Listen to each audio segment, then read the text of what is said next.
Quero agradecer você que atendeu o nosso pedido e se inscreveu no nosso canal.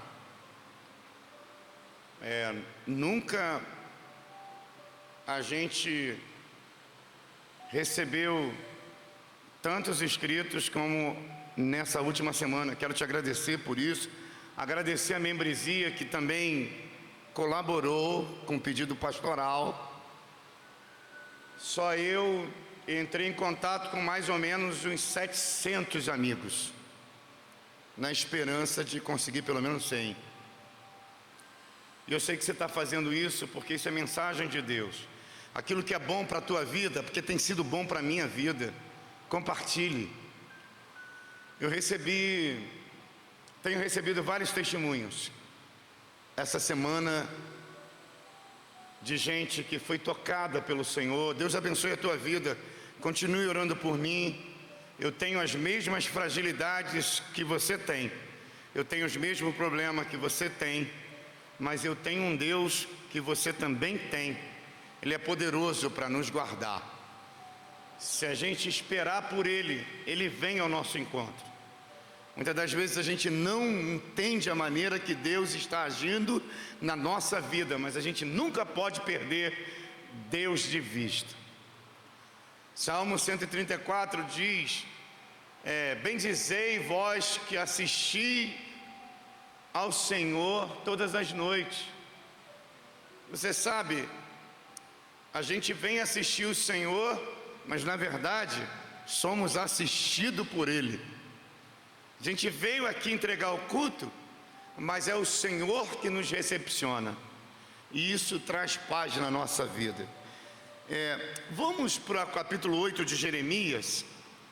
O fundo aqui é o seguinte: Deus havia chamado Jeremias para profetizar, e não foi num tempo bom não, foi num tempo muito difícil. A função de Jeremias, que era filho do sacerdote Ilquias, era profetizar o cativeiro, porque Judá havia saído fora do propósito de Deus, e Deus queria cuidar do povo dele. E no capítulo 1, no verso 2, você vai entender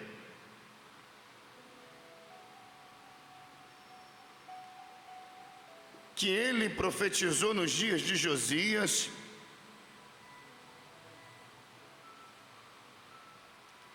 nos dias de Joaquim, Zedequias. Ele teve uma importância profética no meio do povo.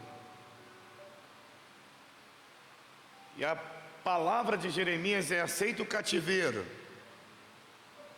E por causa disso, Jeremias foi açoitado no templo, onde ele deveria ser honrado. Talvez Jeremias, para nós aqui, não seria uma pessoa bem-vinda na nossa igreja, porque Jeremias está na contramão daquilo que nós queremos ouvir. E agora, se a gente tiver uma simpatia, uma empatia com Jeremias, e se a gente se colocar no lugar de Jeremias, se cada um de nós aqui, vamos pensar na crise do profeta, na rejeição de uma sociedade que não o queria, e no compromisso que ele tinha para com Deus de enviar a palavra. Eu não escolheria ser Jeremias, mas não é Jeremias que escolhe ser Jeremias, está no capítulo 1. É Deus que escolhe Jeremias ser Jeremias. Então todo o cenário da tua vida, por mais que você não compreenda, você só precisa de uma coisa: compreender Deus nesse cenário. Só precisa perguntar: aonde está Deus na minha vida? Você só precisa dizer: Deus, eu de mim mesmo não aguento, mas se tu estás presente, eu vou romper esse negócio. Deus, eu prefiro fazer aquilo que tu desejas do que ser omisso à sua palavra.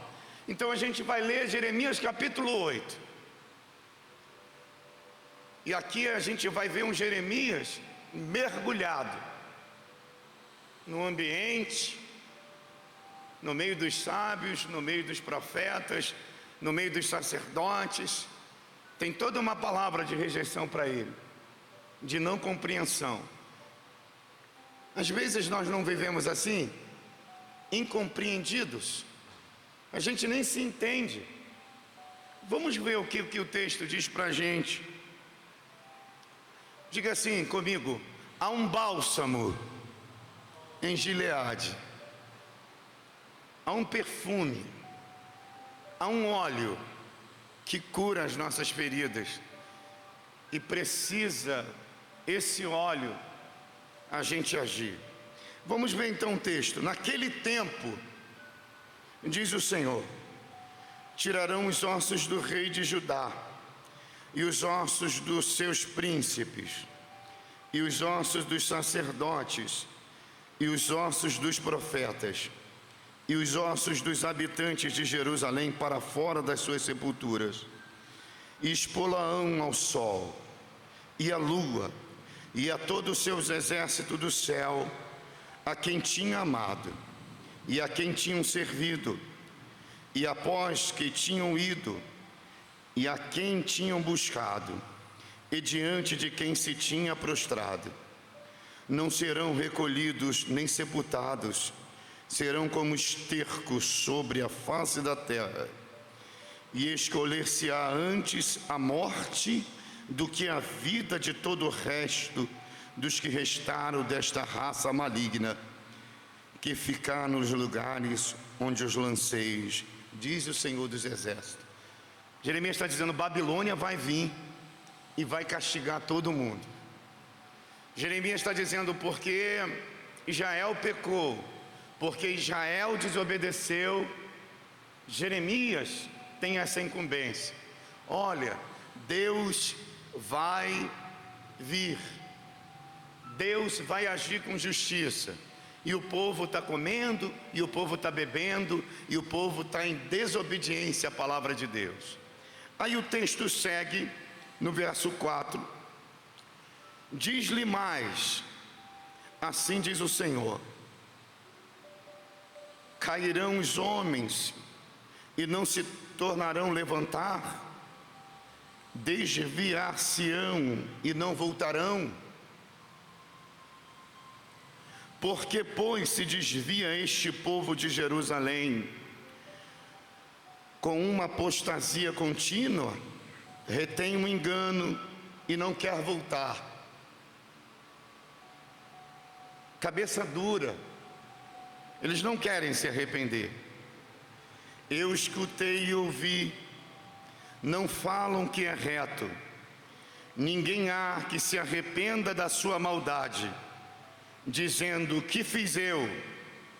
Cada um se desvia na sua carreira como um cavalo que arremete com ímpeto na batalha. Até a cegonha no céu conhece os seus tempos determinados, e a rola e o grou e a andorinha observam o tempo da sua ribação, mas o meu povo não conhece o juízo do Senhor. Esses animais silvestres sempre estão à procura do verão, vocês sabem, né? De um lado para o outro. Eles conhecem o tempo. É tempo de voltar para o norte, porque no norte é inverno, porque no norte é verão. É tempo de voltar para o sul, porque agora o verão está no sul.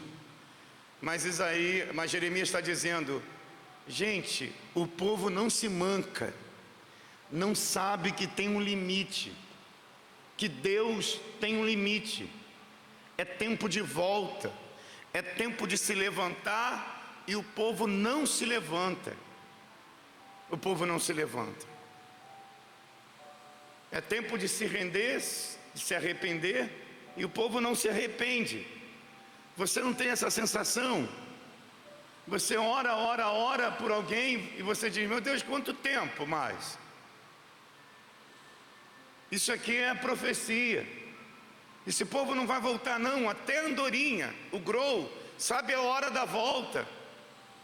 Mas esse povo é um povo que traz a apostasia, o afastamento na sua vida. Cada vez mais afastado de Deus, cada vez mais afastado. E eu tenho que pregar a palavra. Então, versículo 8: como pois dizeis, nós somos sábios, e a lei do Senhor está conosco, eis que em vão tem trabalhado a falsa pena dos escribas. Os sábios foram envergonhados, foram espantados e presos, eis que rejeitaram a palavra do Senhor. Que sabedoria posteriam? Portanto, darei suas mulheres a outros, e as suas herdades a quem as possua, porque desde o menor até o maior, cada um deles se dá à avareza, desde o profeta até o sacerdote, cada um deles usa a falsidade. Todo mundo foi corrompido. Quem deveria escrever a favor de Deus, não escreve a favor de Deus. Desiste de fazer alguma coisa, desiste de entender que Deus ainda continua sendo soberano.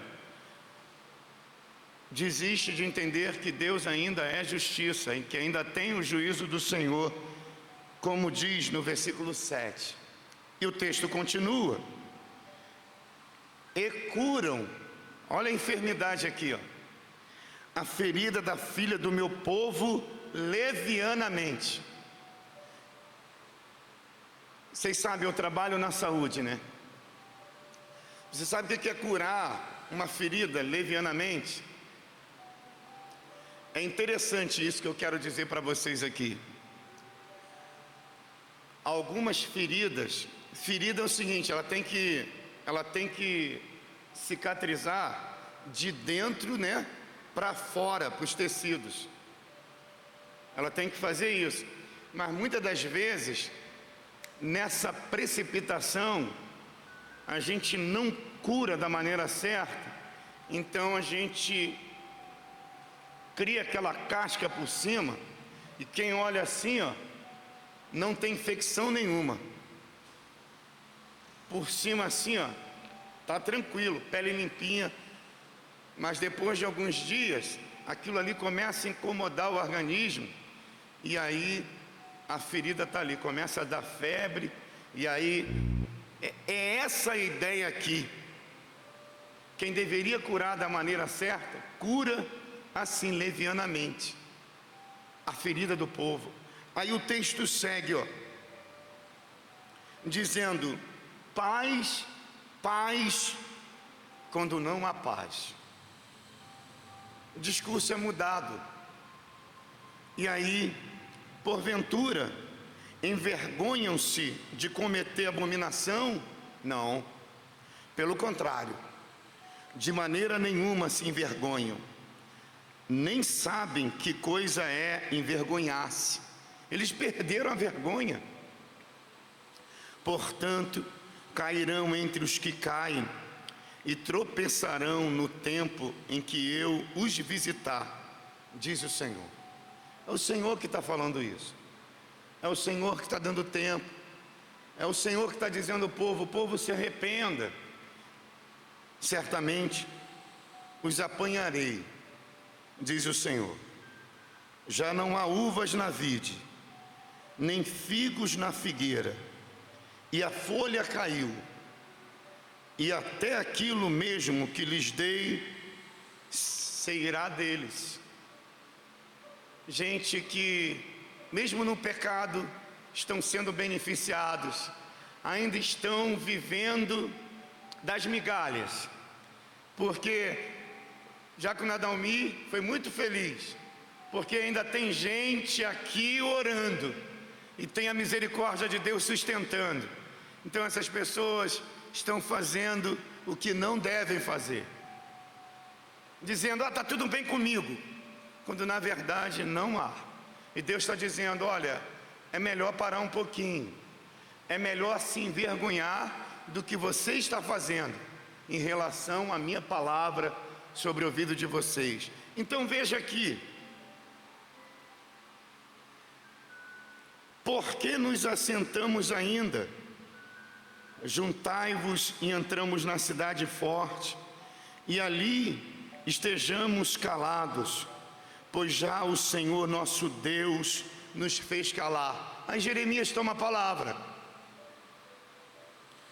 e nos deu a beber a água de fel, porquanto pecamos contra o Senhor. Essa é a palavra contra todo esse cenário que eu descrevi até agora. Então essa palavra do profeta contrapondo, nós estudamos hoje sobre ortodoxia, a heterodoxia, né? Os outros ensinamentos, os outros caminhos. E aí ele está dizendo: espera-se paz e não há bem, o tempo da cura e eis o terror, não vem cura coisa nenhuma. Aí já desde Dan, lá do norte, se ouve o rei Fog legar dos seus cavalos.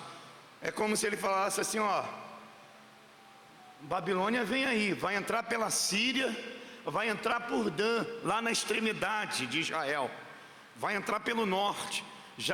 Eu já ouço, o profeta está dizendo: ó, eu já ouço os cavalos vindo, hein? Já está lá na entrada do Jardim Catarina, hein? Já está nas extremidades. E aí toda a terra treme à voz dos rinchos dos seus porcos, e vêm e devoram a terra e a sua abundância, e a cidade e os que habitam nela. Porque eis que enviarei entre vós serpentes e basiliscos, contra os quais não há encantamento, e vos morderão, diz o Senhor. Você sabe que os mágicos hipnotizavam as serpentes, né? Deus está dizendo: nem adianta, não adianta, porque até o encantamento não vai dar certo quando Deus trazer o juízo. E aí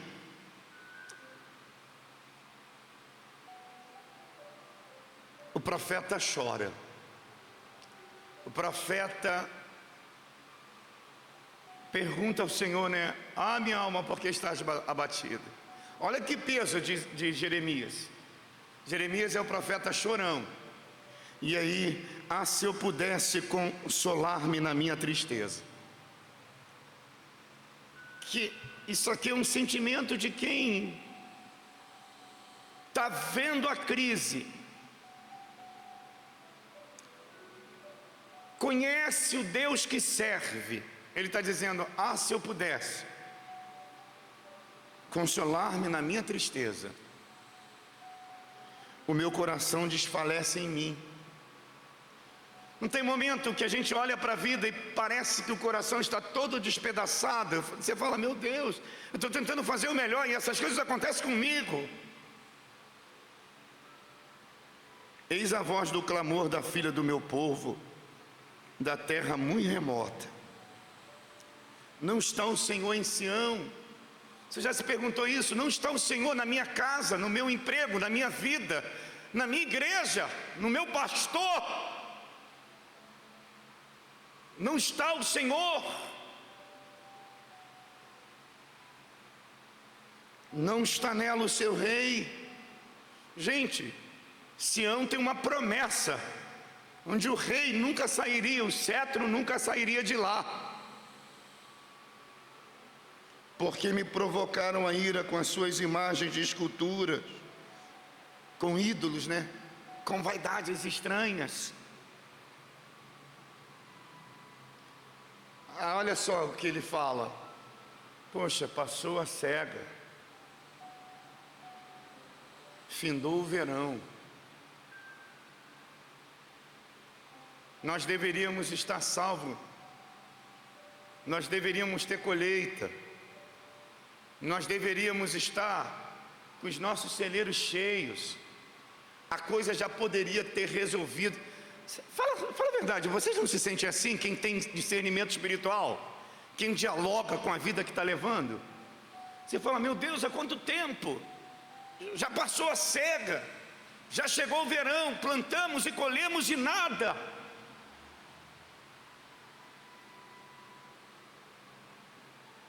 Versículo 21. Estou quebrantado. Eu estou quebrantado pela ferida da filha do meu povo.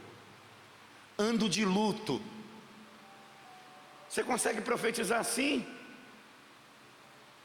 Há uma ferida, como se tivesse já perdido a guerra.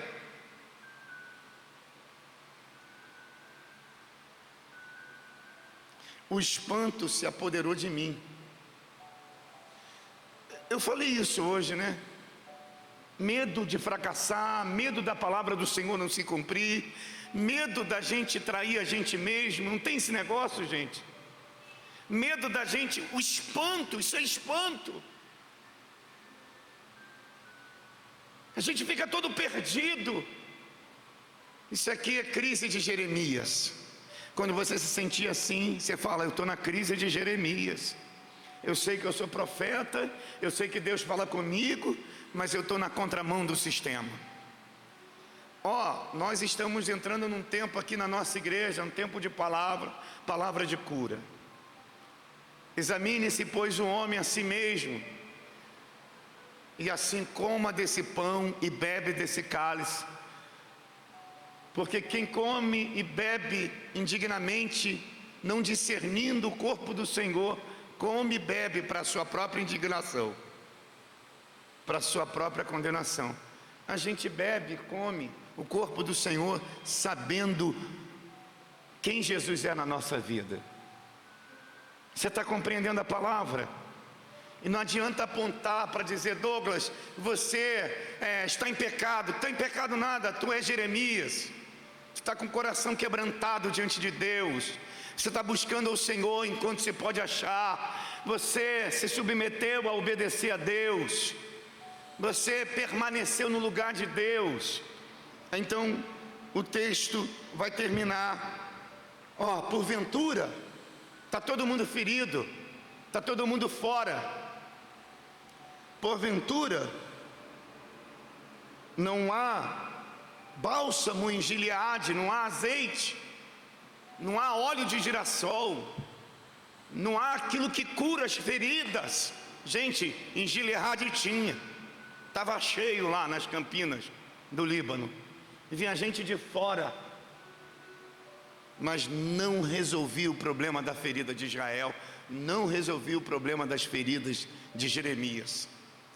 Tem uma coisa aqui interessante. Jeremias, o povo está sendo ferido porque desobedece a Deus.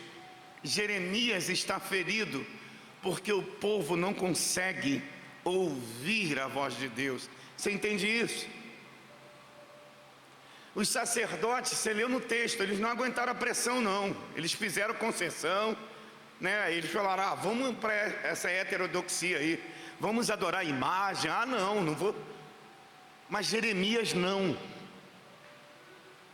Talvez você não esteja disposto a entregar aquilo que Deus falou para você. Eu te dei as nações como profeta, eu te conheci na madre desde o ventre, antes que te formasse homem, Jeremias, eu te escolhi.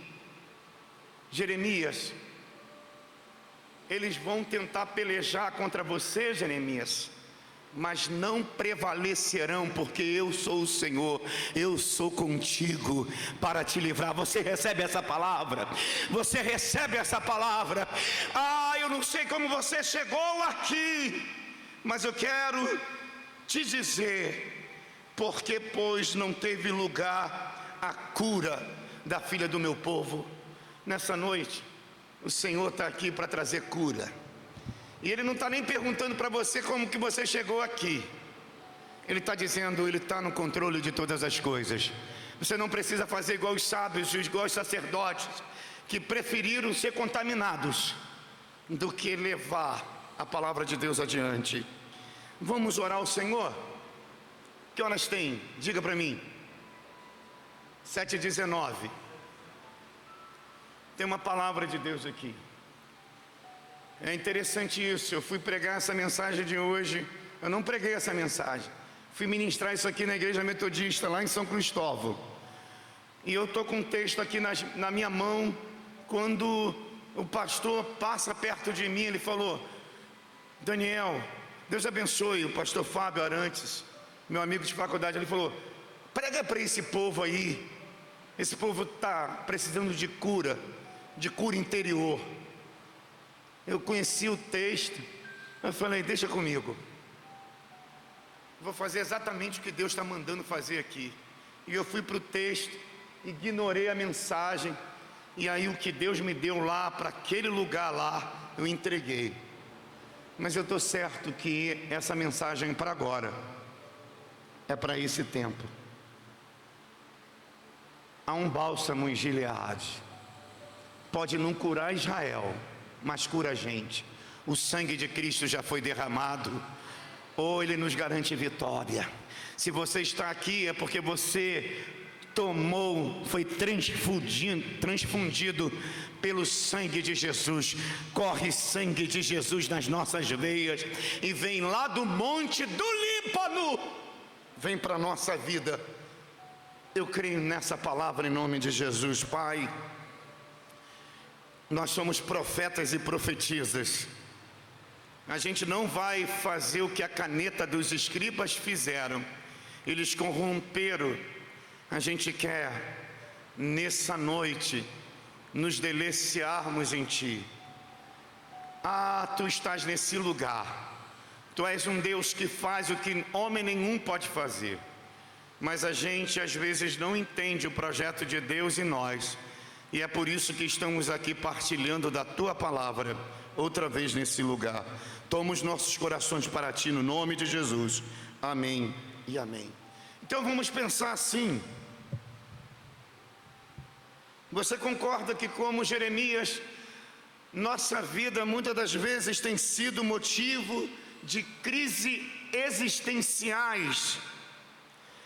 Quando eu falo crise existenciais, eu estou dizendo crise da nossa existência. Por exemplo, você consegue descrever a minha existência nessa noite. Cada um dos irmãos aqui conhece da minha história, o que eu tenho passado. Então, se eu pedir para você assim, escreve aí, como é que você está vendo o seu pastor? Isso é existência, é minha existência, é como eu apareço para você. Eu não estou falando de interioridade, eu estou falando de exterioridade. Eu estou falando das minhas relações. Então, é de como eu vou me revelando no dia a dia com vocês aqui na igreja. E da mesma forma, vocês para comigo. De como vocês vão se revelando. Então, dependendo, por exemplo, o César está com a mãe. Está com a mãe enferma. Vamos descrever como é que pode estar o César. Você sabe, ele está abatido. Crise de existência, causado por uma enfermidade da rainha do lar, da mãe. Todos nós aqui estamos sujeitos a crises existenciais. E, sobretudo, irmãos, quando os nossos desejos, irmã Luciáurea hoje, ou irmã Viviane, falou do desejo de Caim e Abel, mas tem um desejo de Eva. Seu desejo será para o teu marido. Então, desejo no capítulo 1, no capítulo 2 de Gênesis 3, está ali, 4. Desejo, vontade. As nossas vontades muitas das vezes são frustradas. É nesse sentido, porque a gente pensa assim, linearmente, cronologicamente. A gente faz planos. E a palavra de Jeremias está nessa toada. Eu vou profetizar e o povo vai acreditar, vai se arrepender, a gente resolve isso. Mas não, a paciência de Deus já tinha se esgotado com o povo. Gente, o povo já tinha esticado a corda. Mas Jeremias está ali naquele processo. Eu estudo uma disciplina de saúde mental. Saúde mental é o bem-estar da mente, o bem-estar social, tudo a partir da mente. O psicológico, das relações, do trabalho, do crente que vem à igreja. Gente, eu queria dizer uma coisa para você: tem muito crente doente mental. Não, isso não é nada de demônio não, pode esquecer esse negócio. Eu estou dizendo doença mental. Gente atravessado pelas decepções da vida. E isso sai no corpo, sai no relacionamento. A gente não tem vontade de fazer nada, porque a pressão vem. Então a gente pensa que é uma coisa, deve ser hormônio. Hormônio nada, você não está bem psicologicamente. A gente precisa analisar o que está acontecendo. O que está acontecendo com a gente? Por que a gente está assim? Jeremias está dizendo: o meu coração está quebrantado. Quem me dera eu puder consolar a minha alma. Vê se não é um negócio interno. Ele fala: eu tenho uma responsabilidade de ministrar a palavra, e eu preciso cuidar de mim. Como é que Paulo falou para Timóteo? Cuida de ti mesmo. O cuidado da gente. E como é que a gente busca a serenidade? É assentado aqui, pegando a palavra, refletindo a palavra, sem querer se adiantar no julgamento. Tranquilo. A gente precisa quebrar esse negócio. Se quisermos entender o dia de hoje, no seu agora, é preciso dar um passo atrás. A gente precisa investigar o que aconteceu no dia anterior. Sabia? Jael não está sofrendo disso à toa. Jael está dizendo: eu não mereço viver isso, eu não aceito isso. Mas Jael sabia que não poderia se contaminasse, se não respeitasse a lei, se não respeitasse o ano sabático, se não respeitasse os mandamentos do Senhor, ia voltar para o cativeiro. Não levaram fé. E o problema é que quando a gente está envolvido na palavra, eu não estou dizendo que crente, meus irmãos, vamos deixar esse negócio, hein? Crente não é vingativo não, a vingança pertence a Deus. Vamos viver a nossa vida, vamos viver o amor, vamos viver a paz, vamos viver a fé. Quem fez o barulho, que fique com o barulho que fez. A gente tem um sentido de vida, perceberam o que eu estou dizendo? Seja na fornalha, seja no fogo ardente, seja na cova dos leões. Deixa eu te falar, quem tem um sentido de vida no Senhor, a cova pode ter leões, mas não vão te comer. A fornalha ardente, fogo pode ser aquecido 7 vezes mais. Esquece! A fogueira foi colocada para te matar, mas vai matar quem acendeu o fogo. Fique em paz. Enquanto isso, você vai batendo pandeiro, vai sambando dentro lá da fogueira. Meu irmão, vai vivendo a sua vida. O fogo não te pertence. Não foi você que gerou o fogo. Pastor, mas é muito difícil. Não, quando você conversa com o seu Deus que está dentro de você, quando esse Deus, Jeremias, no capítulo 33, lembra? clama-me e responder-te-ei, e anunciar-te-ei coisas grandes e firmes que não sabes. Jeremias, levanta-te, 18 de Jeremias, desce à casa do olheiro, porque aqui você não está ouvindo, não tem conexão. Desce, porque lá eu vou fazer você ouvir a minha voz. Você veio aqui ouvir a voz de Deus, Jeremias, você veio aqui ouvir a voz de Deus. Esse negócio pode estar meio embaraçado para você, você pode estar sendo perguntado: e aí, Douglas? Tá ruim negócio. Tá ruim negócio nada, é só um tempo. Quem te deu vitória ontem vai te dar vitória hoje, fica tranquilo. O sol da justiça já está nascendo, e não é você que faz o sol nascer, é a palavra de Deus na nossa vida. Meus irmãos, hoje nesse culto, é um culto de reavivamento. Nós estamos orando 8 horas da manhã, todos os domingos aqui, pedindo a Deus: Senhor, aviva a tua igreja, aviva a palavra pastoral, aviva os membros que vão ouvir a palavra. Deus está ouvindo a tua oração. Às vezes, o melhor de Deus para a nossa vida no agora é considerado como o pior de Deus em nós.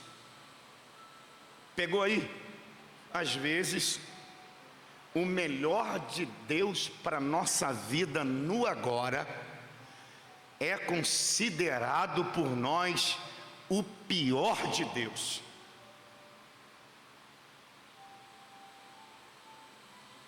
Porque você fez planos, porque você pensou igual a mim.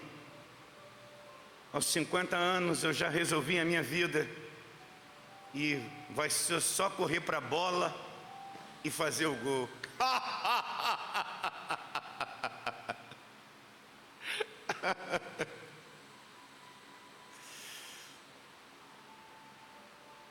Ô minha alma, está aqui um texto, Jeremias.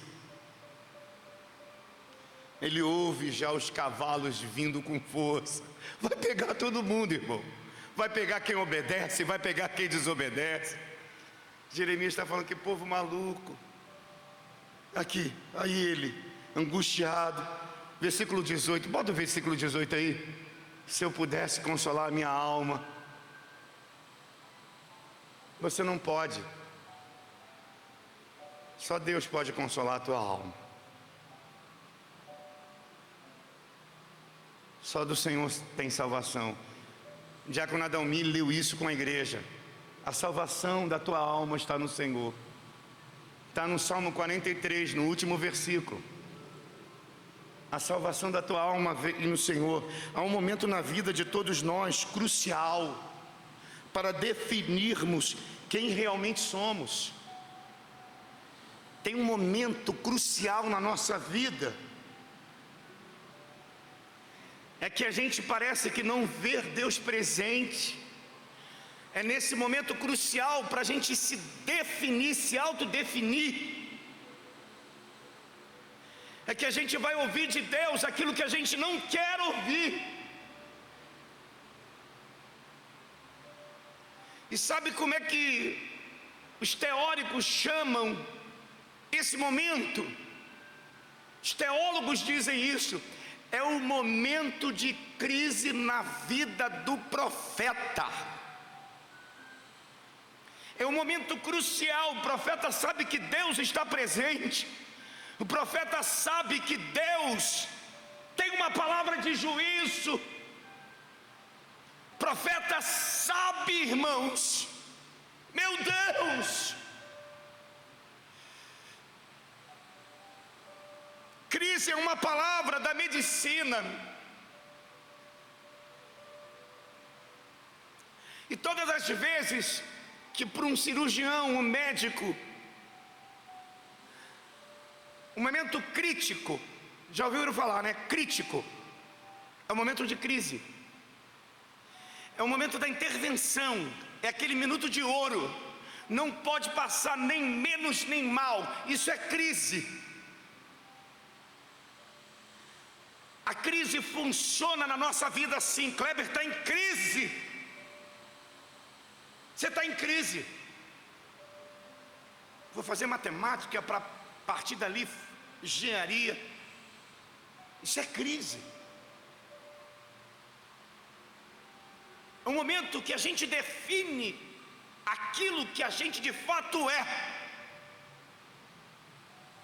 É ali naquele local, é ali naquele momento. É um momento de divisor de águas. Tem que ser naquela hora. Tem que ser o médico capacitado para aquilo. Dizem que o ortopedista essa é uma piada, estava na emergência. Aí chegou uma mulher infartando, e aí o enfermeiro, o técnico de enfermagem, com a mulher em cima da cama: doutor, é infarto. Na crise, precisava de intervenção. Aí o ortopedista falou: isso aí é com cardiologista.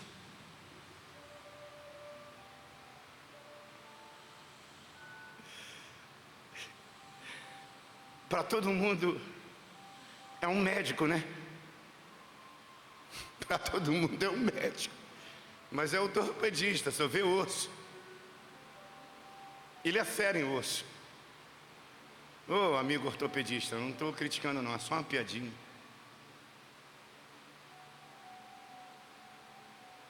Eu não vou contar outras coisas aqui, porque senão me queima, está sendo filmado. A expressão crise provém de uma palavra grega, crisis. Então, do grego, ela significa isso: decisão, hora de agir. Eu decido, eu separo. É nesse momento.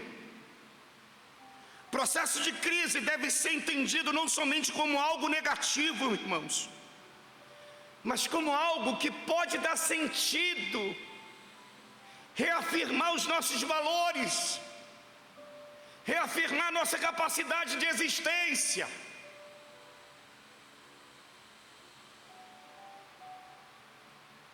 De um lado, é como os chineses: crise apresenta o perigo.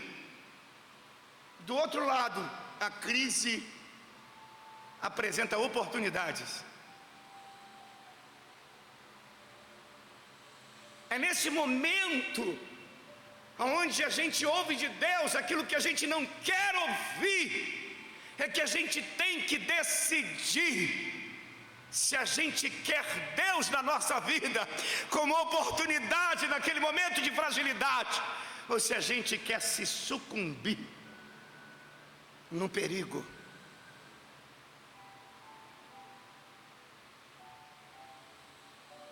Quando a resolução da crise se dá de forma adaptativa, eu escrevi isso, surgem 3 oportunidades na nossa vida: a de dominar a situação do presente momento, a de elaborar conflitos que já passou.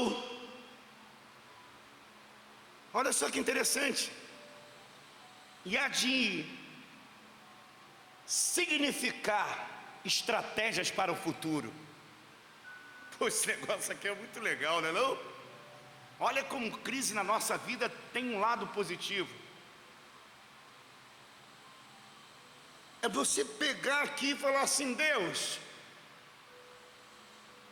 eu estou nesse exato momento aqui, eu sei a promessa de Deus para Israel, eu sei o que Deus tem me prometido, fiel é a palavra, é isso que nós lemos na semana passada, fiel é a palavra.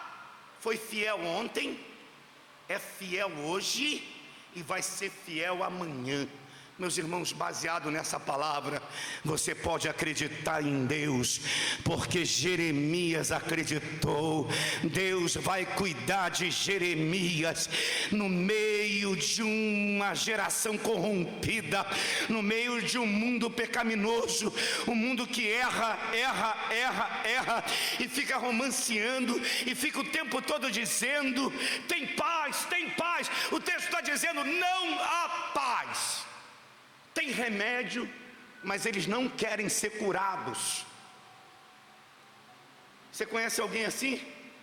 Eu prefiro subir de escada para o 20º andar do que pegar o elevador. Você não conhece pessoas assim, não? Eu conheço.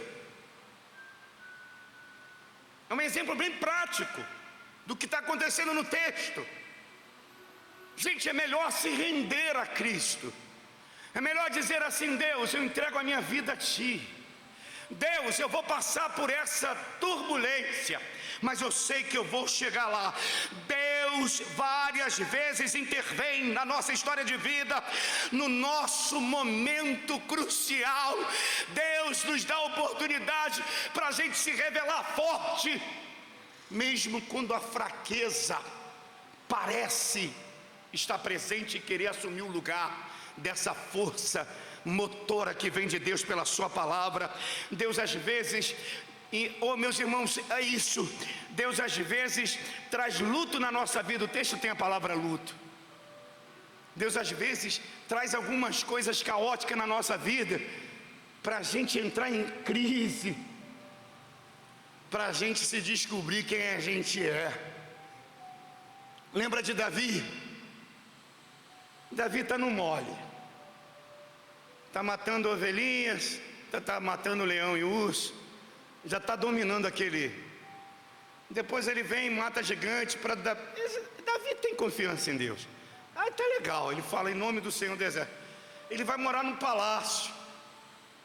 Poxa, meus irmãos, ele tem que fugir do palácio, porque ele um dia está no café da manhã. Você sabe o que é isso, gente? Se você entrasse na casa do rei, na presença do rei, sem ser convidado, você seria morto. Davi superou isso. Davi já estava lá na mesa paquerando Mical, adolescentezinha lá, mandando cartinha de amor para Mical do outro lado da mesa. Meu sogro.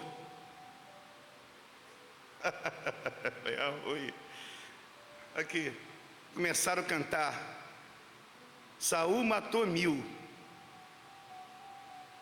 Davi matou 10.000. Saul não quer ouvir essa cantiga, não quer mesmo. Uma manhã, um dia eles estão lá na mesa. Rapaz, a lança do rei tem alvo certo. Aqui, ó. É hoje que eu mato aquele que vai me suceder. Ele já sabia. Ele já sabia.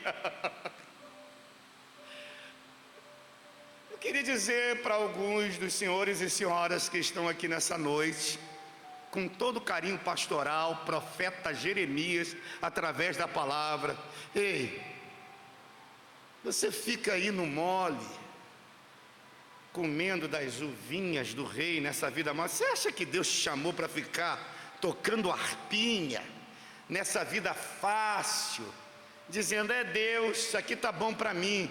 Deus tem todo o reino para a tua vida, e às vezes você só vai entender isso quando Ele te jogar lá na caverna de Adulão, e às vezes você só vai entender isso quando uma lança acordar você no teu melhor, vai dizer: sai daí, eu não te chamei para isso, levanta desse lugar. Está dando escara aí, muda, ei, levanta. Eu quero te dizer, veja nessa perspectiva nessa noite, essa luta que você está passando, não ignore ela, dialoga com ela, diga: tem perigo aqui, mas tem oportunidade de melhora na minha vida, Deus está intervindo. Levanta a tua mão aí, e eu ministro essa palavra de poder na tua vida.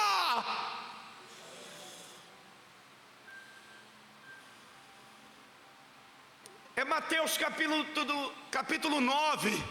Deus tem odres novos, tem vinho novo para a tua vida.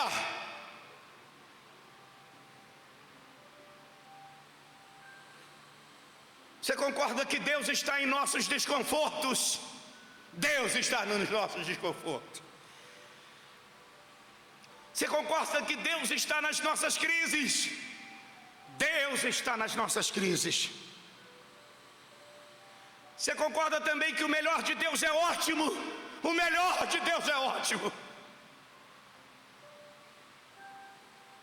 Mesmo que esteja parecendo pior para você. Segundo lugar,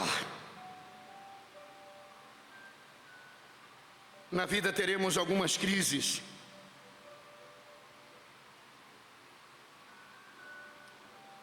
E é isso que eu já falei, e ela passa pelo nosso emocional.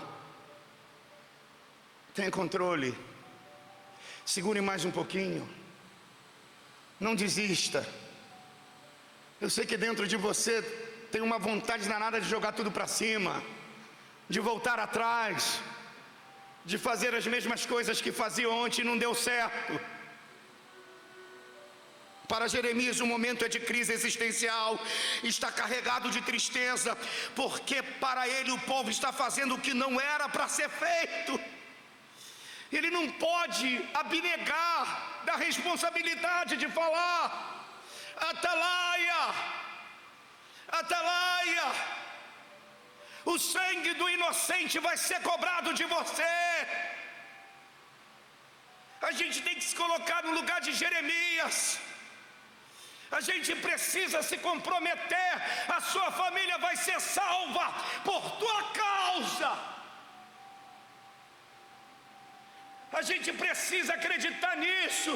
Os irmãos de José, traíras. Se Deus não tivesse poupado José, todos eles morreriam de fome. Você é especial porque Deus te fez especial. Aceita quem você é. Isso é forte, essa palavra. Vou chutar o balde. Vou chutar o balde.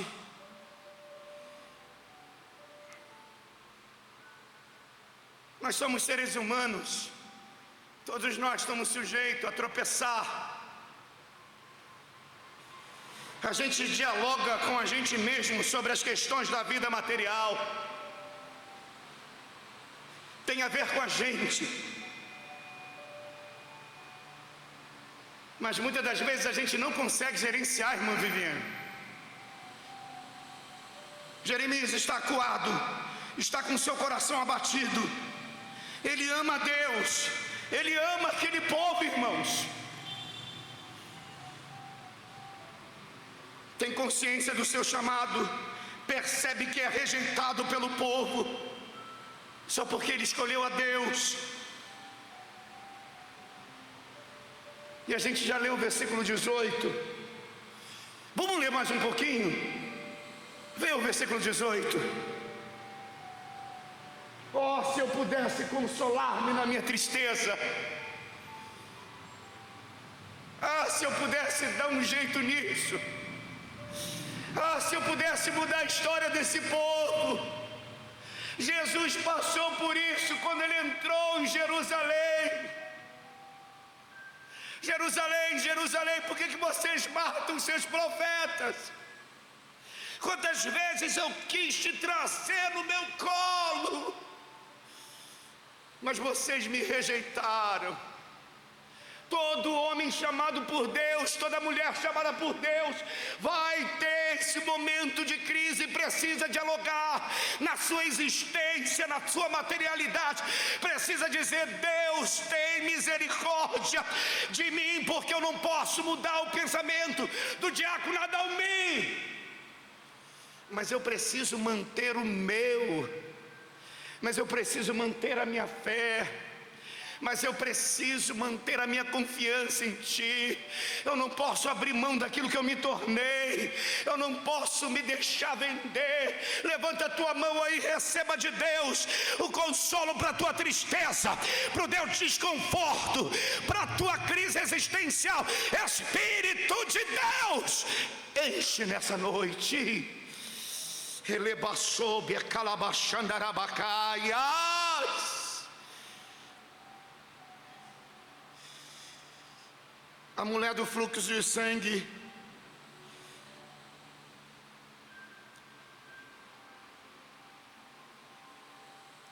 um grande exemplo disso.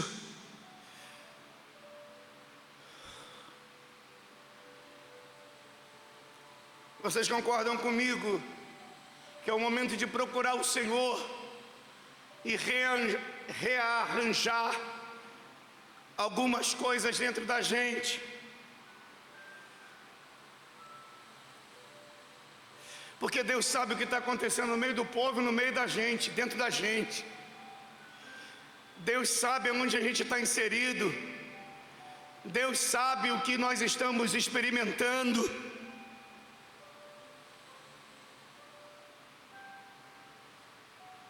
Momentos como esse na vida da gente precisa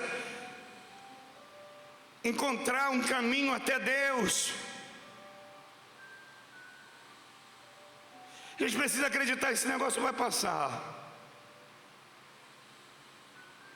O verão vai findar.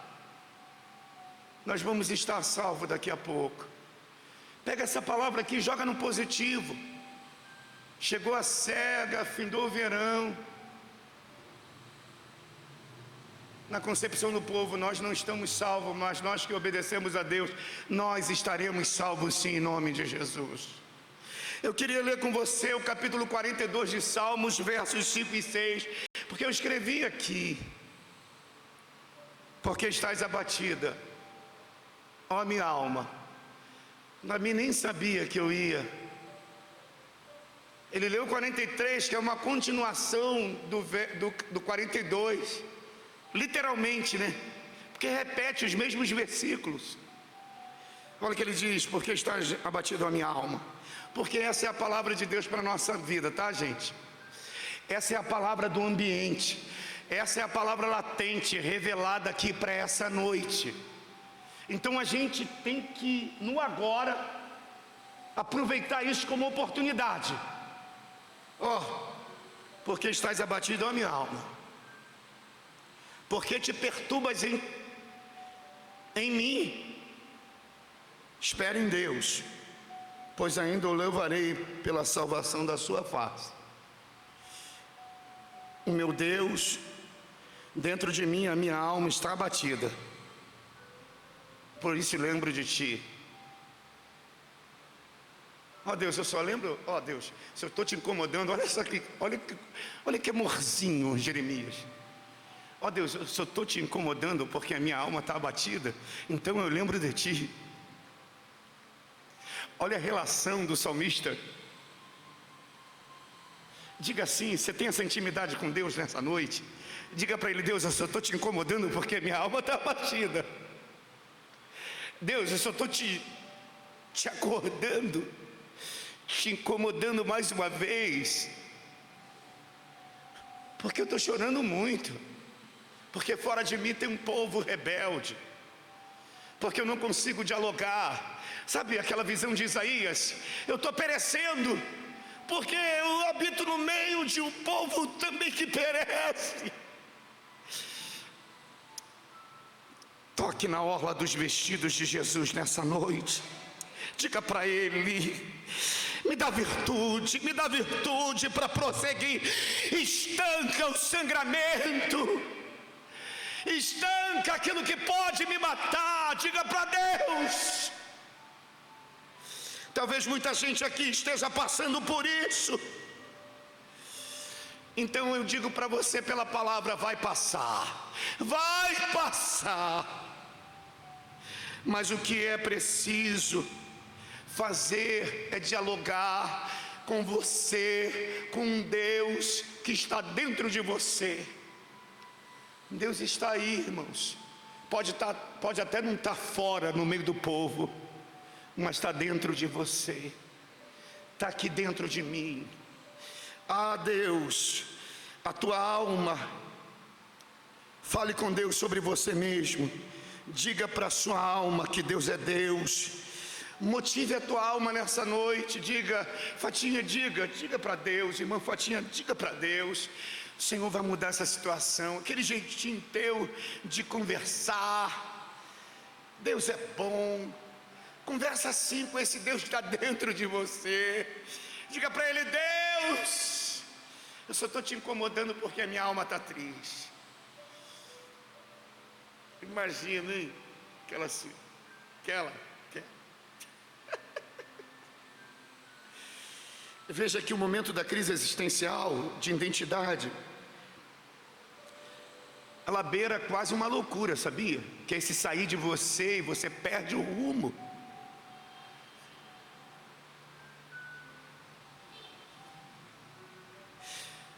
Sabe por quê, meus irmãos? Porque ele vai se decepcionar. Dos versos 13 até o 17, a crise emocional, eu não vou ler porque vai tomar muito tempo. A crise emocional é em Deus. Dos versos 4, 5 e 6, a crise emocional, ele primeiro olha em Deus, aí depois ele olha para o povo, ele fala, caramba, os sábios, quem deveria ensinar a palavra, quem seria escrever a lei, transcrever a lei, também está perdido.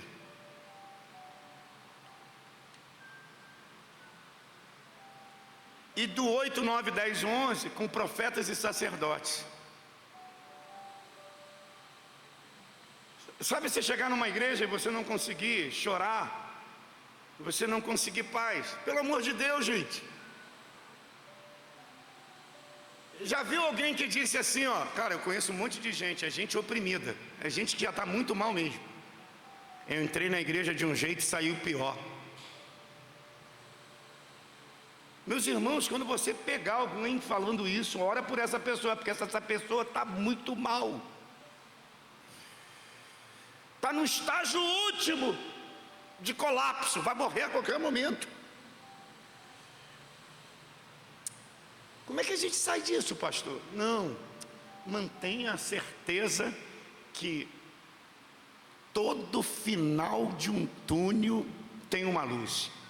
Se não chegou ainda a luz, é porque ainda não chegou ao final do túnel. Continua caminhando. Persevera. Cuida de ti mesmo. Cuida da tua vida. Cuida da palavra de Deus na tua vida. Se não tem profeta para apregoar a palavra, se não tem sábio para escrever, para ensinar a palavra, se não tem sacerdote para oferecer sacrifício, continue. Continue. Continue. Continue. Se for irmãos e irmãs, é preciso manter uma certeza que o Senhor está conduzindo a nossa história.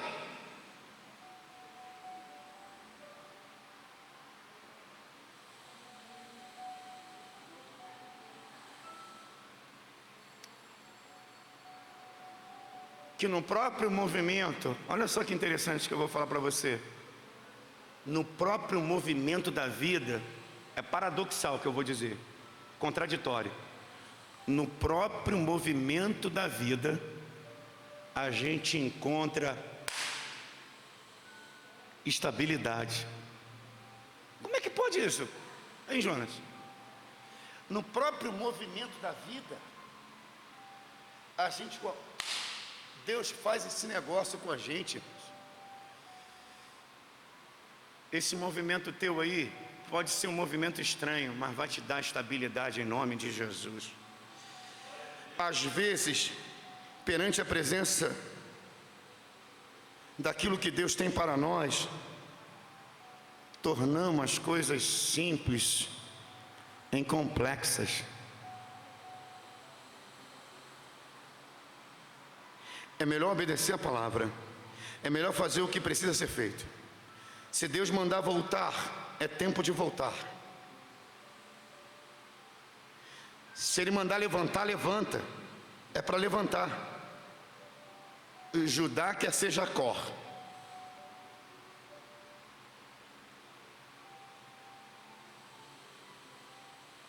Quer herdar a bênção que não tem para ser herdada. Deixa eu falar uma coisa aqui. Veja o versículo 4 e 5. Olha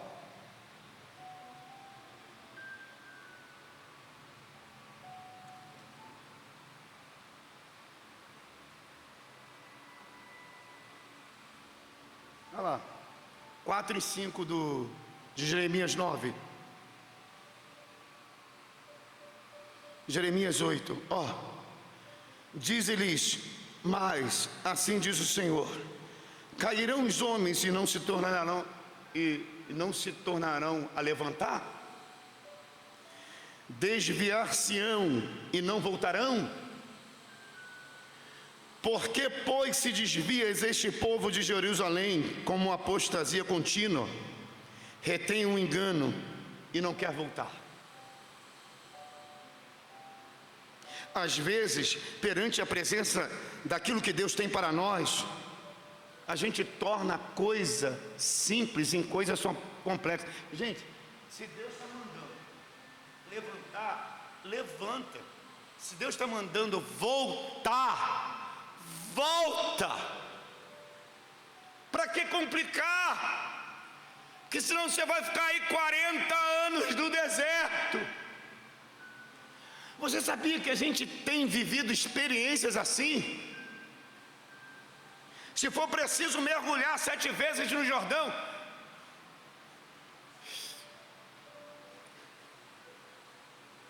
mergulha 8, 9, 10, 11, 15, 20. Você fala, eu vou fazer até reforço.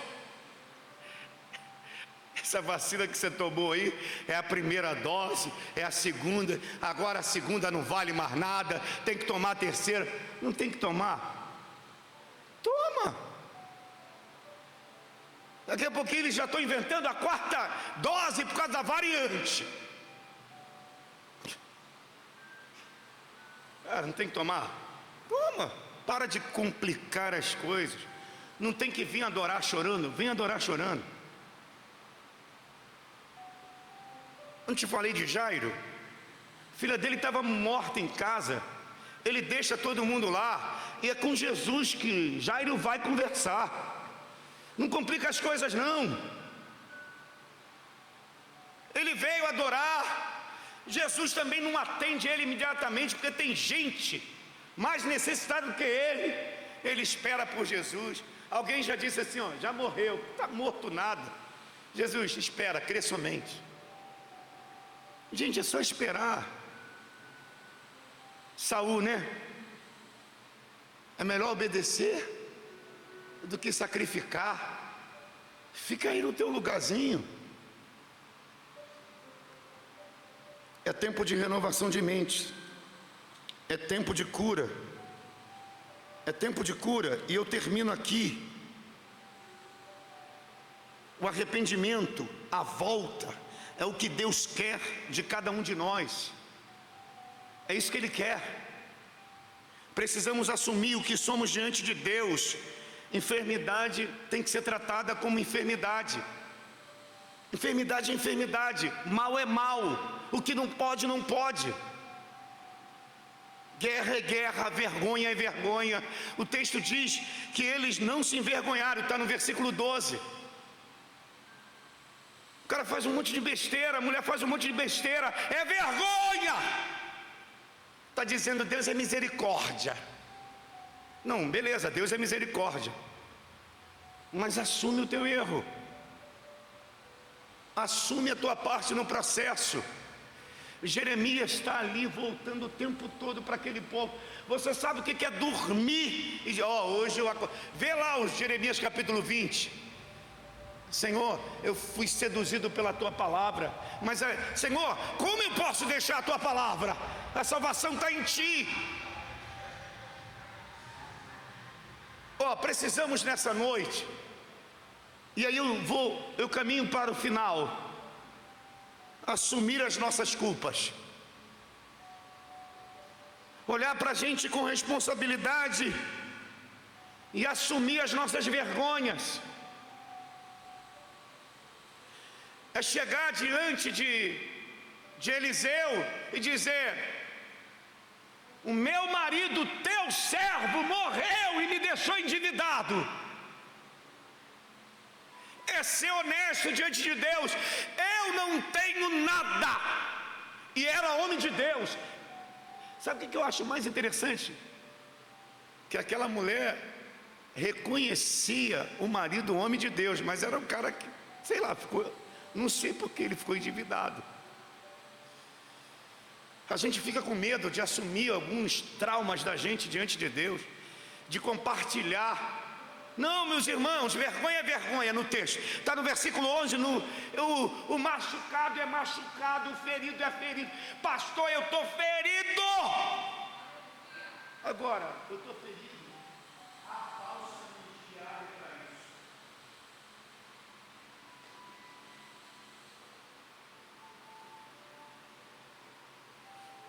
Há um bálsamo em Gileade que cura. Há o sangue de Jesus que nos purifica de todo pecado. Filhinho, se pecar, nós temos um advogado junto ao Pai. Você sabe quando o filho pródigo consegue voltar? Quando? E caindo em si. Eu gosto muito disso. Ele não complica, ele descomplica. Ele torna as coisas simples. Vou levantar e vou chegar. Ensaia. Às vezes, as bênçãos de Deus como cura não está no material, e sim no espiritual. Não basta ter um médico, é preciso ter um especialista na enfermidade. Não basta ter o remédio, é preciso ter o diagnóstico certo da doença. Quem pode curar você é Jesus. Tua enfermidade é pecado. Acabou. A minha enfermidade é pecado, é afastamento do centro da vontade de Deus. Passou a cega, chegou o verão e nós encontramos salvação em Jesus.